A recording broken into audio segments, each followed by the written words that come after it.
Bonsoir Lucille. Bonsoir David, bonsoir à tous. Les Russes exhibent donc ces dernières heures du matériel occidental dernier cri conquis lors des tout premiers combats face à l'armée ukrainienne. Oui, les voici, ces images publiées par le ministère de la Défense russe.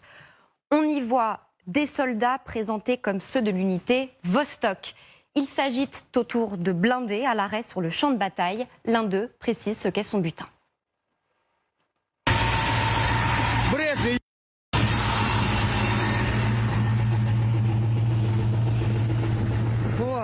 Что там, Роман? О, ты граник. РПГ-22, да? О. А вот он, фрисовский нахваленный леопард. О, их две техники работают. Это Брэдли. Ну вот. Не так уж и страшна эта техника. Вот так вот. Слава России! Победа будет за нами!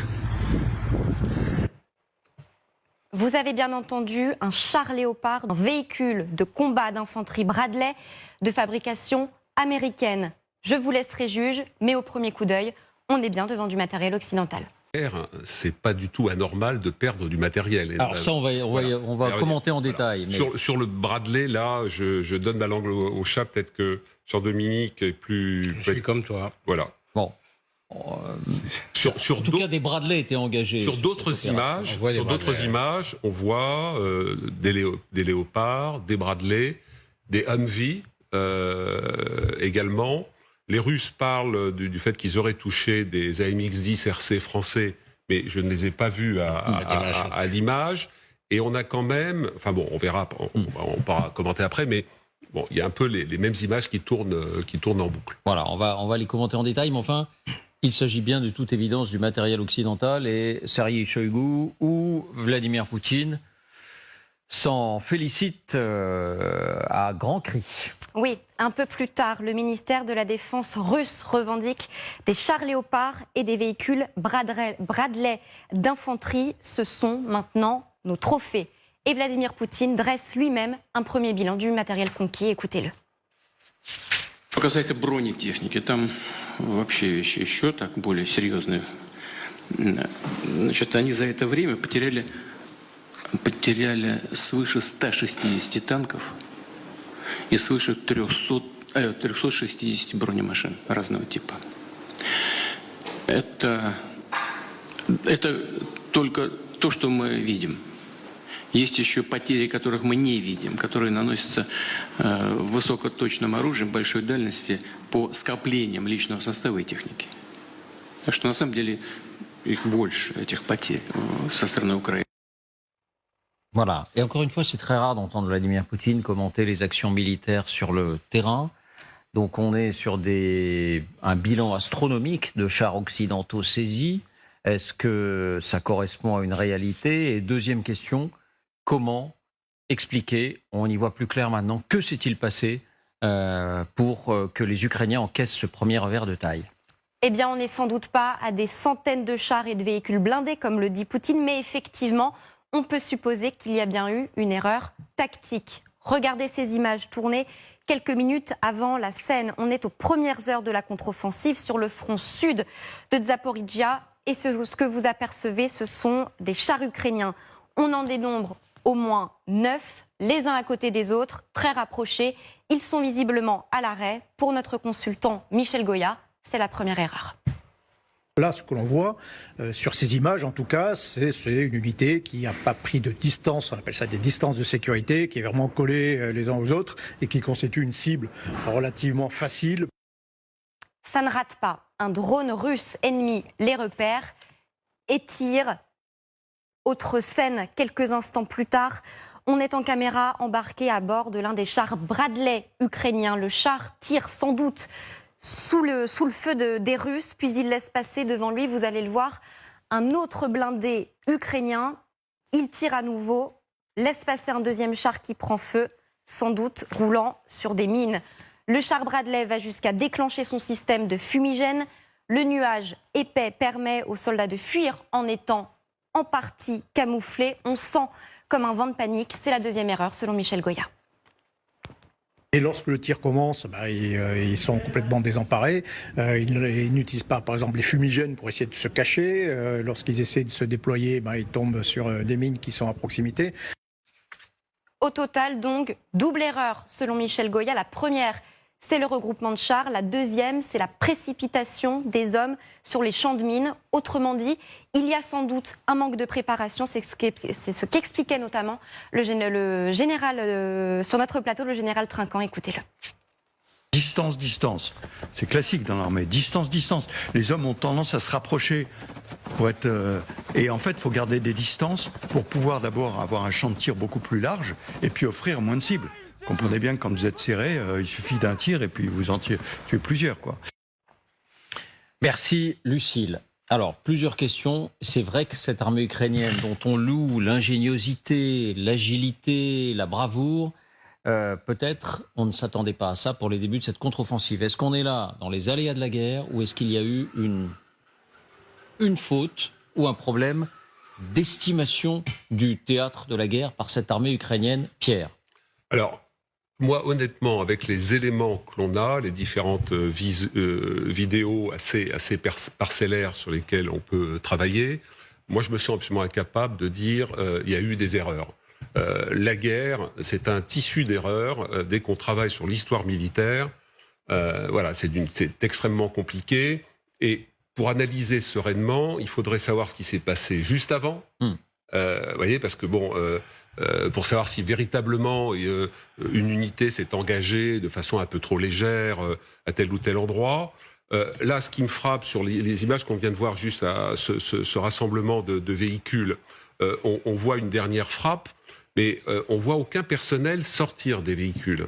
Bon, il y a plusieurs vidéos comme ça russes où on voit des véhicules qui sont très proches les uns des autres.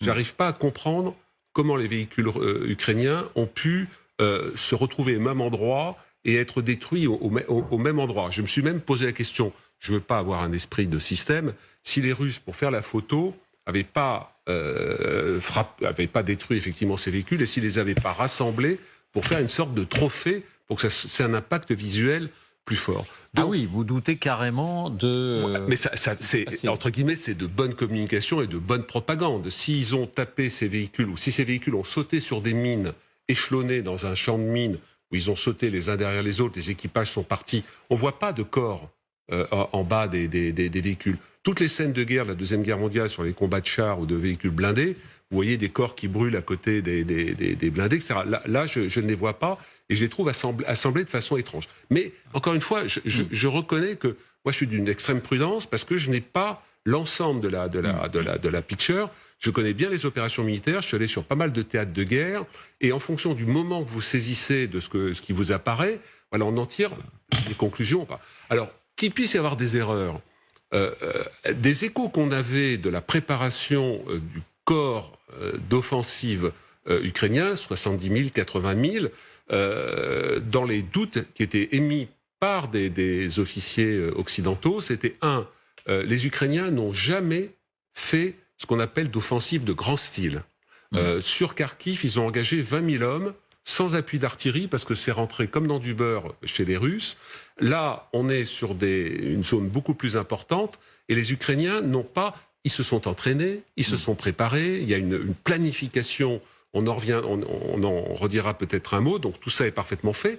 Mais après, quand vous rentrez dans le dur, eh bien, c'est la découverte sur le terrain, c'est le commandement qui est fragile ici, qui est fort là. Juste, je vous donne un détail. En 1939, les Allemands attaquent la Pologne. Ça a été considéré comme une partie de santé, entre guillemets, par les Allemands et les Russes qui ont attaqué de l'autre côté. Et en fait, les retours d'expérience des Allemands sur la Pologne avant la campagne de France montrent un nombre d'erreurs très importants, des défauts de commandement, des fragilités de commandement humain. C'est-à-dire des chefs de compagnie, des commandants de compagnie, etc., qui ont craqué. Oui. Parce que c'est une armée, l'armée allemande de 1939, c'est une armée qui a été reformée en 1935, qui est tout à fait neuve. Donc voilà, qu'il puisse y avoir des erreurs, etc., ça me paraît tout à fait normal. Mais rapidement, d'un mot, voilà. Pierre, le fait que ces chars occidentaux, Léopard, donc de haute technologie, tombent aux mains des Russes, est-ce que ça peut être dommageable sur le moyen terme pour l'Ukraine ? Non, je ne pense pas. Il y a 170 chars Léopard 1 et 2 de mémoire, plus tous les chars qui appartiennent à l'armée ukrainienne. Nécessairement, il y en a qui vont être détruits, il y en a qui vont être capturés. Alors, on peut compter. Simplement, ils n'ont pas Voilà. du coup accès à une technologie qu'ils ne possédaient pas? Non, je pense pas. Jean-Dominique aura peut-être des éléments plus complémentaires, mais je ne pense pas qu'ils vont découvrir des trésors. Ils vont certainement cannibaliser un certain nombre de pièces à l'intérieur des chars Léopard, mais je ne pense pas qu'ils vont découvrir des merveilles qu'ils ne connaissaient pas auparavant. Alors Jean-Dominique, quand on qualifiait première grosse erreur tactique de l'Ukraine, les débuts manqués de la contre-offensive, je vous voyais dire non de la tête. Vous posez la question de savoir si c'est une erreur tactique, une bêtise humaine ou un aléa de la guerre. Je dirais les deux.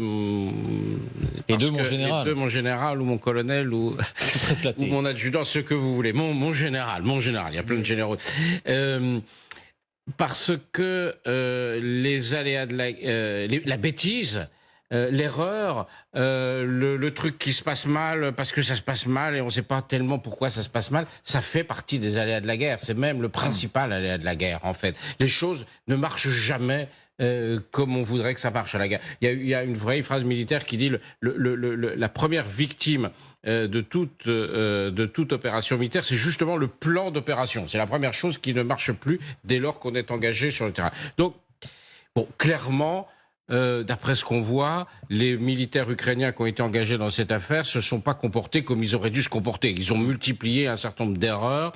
Et ils nous avaient mal habitués, si j'ose dire. C'est-à-dire les opérations à Kherson, à Kharkiv, mais on avait parfaitement exécuté. Absolument. Mais peut-être qu'il y avait des choses qu'on n'avait pas vues aussi. Voilà. Mais en tout cas, bon, je crois qu'il ne faut pas se raconter d'histoire.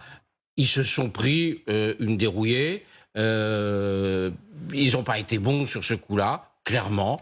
En même temps, de quoi on parle? On parle de 8-9 blindés. Alors, en termes militaires, c'est pas grand-chose. En termes médiatiques, politiques, de communication, c'est clairement une catastrophe pour les Ukrainiens. Voilà. Ça, pour eux, ils avaient plutôt envie d'annoncer de bonnes choses.